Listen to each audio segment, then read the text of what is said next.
রামকৃষ্ণ মিশনে সন্ন্যাসীদের ওপর হামলার ঘটনায় 5 জনকে গ্রেপ্তার করল শিলিগুড়ির ভক্তিনগর থানার পুলিশ। বুধবার সকাল 11:30 নাগাদ শিলিগুড়িতে সাংবাদিকদের মুখোমুখি হয়ে এমনটাই জানালেন শিলিগুড়ি মেট্রোপলিটন পুলিশের ডিসিপি ইস্ট দীপক সরকার। জানা গিয়েছে, ধৃতরা হল শম্ভু দাস, দেবাশিস সরকার, শম্ভু মাহাতো, শ্যামল বৈদ্য এবং রাজীব বসাক। জানা গিয়েছে, মঙ্গলবার রাতে ধৃতদের ভক্তিনগর থানা এলাকা থেকে গ্রেপ্তার করেছে পুলিশ।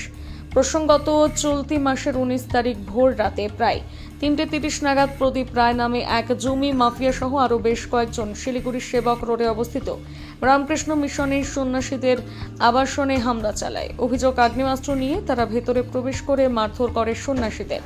এই ঘটনার পর রাজ্য রাজনীতিতে শুরু হয় তোলপাড়। ঘটনার নিন্দে জানায় খোদ প্রধানমন্ত্রী। এরপর বিষয়টি নিয়ে রাজ্য সরকারের বিরুদ্ধে সরব হয় বিজেপি।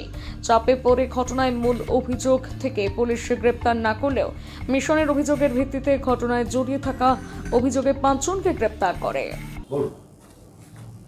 আপনারা জানেন যে গত 19শে মে রামকৃষ্ণ মিশনে একটা ঘটনা ঘটে, যেটা ভক্তিনগর থানাতে অবস্থিত, এবং সেই ঘটনায় রামকৃষ্ণ মিশন একটা কমপ্লেন করে। আমরা সেই বেসিসে কেস করি এবং সেই কেসের বেসিসে আমরা ইনভেস্টিগেশন করি এবং ইনভেস্টিগেশন করে গত রাতে আমরা 5 জনকে অ্যারেস্ট করেছি।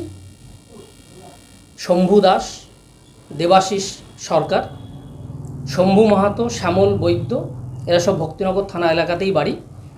আরেকজন হচ্ছে রাজীব বসাক, যার বাড়ি মাটিগাড়া থানায়।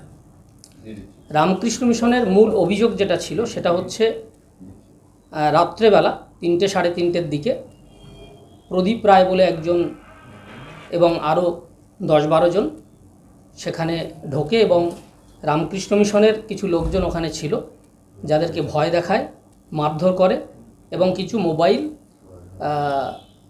স্ন্যাচ করে নিয়ে যায়, আর কিছু সিসিটিভি ছিল সেগুলো নাকি ড্যামেজ করে। তো আমরা এটা ইনভেস্টিগেশন করার পরে আমরা সেই মোতাবেক ব্যবস্থা নিই এবং যারা এর মধ্যে জড়িত ছিল আমরা তাদের মধ্যে 5 জনকে অলরেডি আইডেন্টিফাই করে অ্যারেস্ট করেছি এবং আরও আইডেন্টিফিকেশান চলছে, আরও অ্যারেস্ট হবে।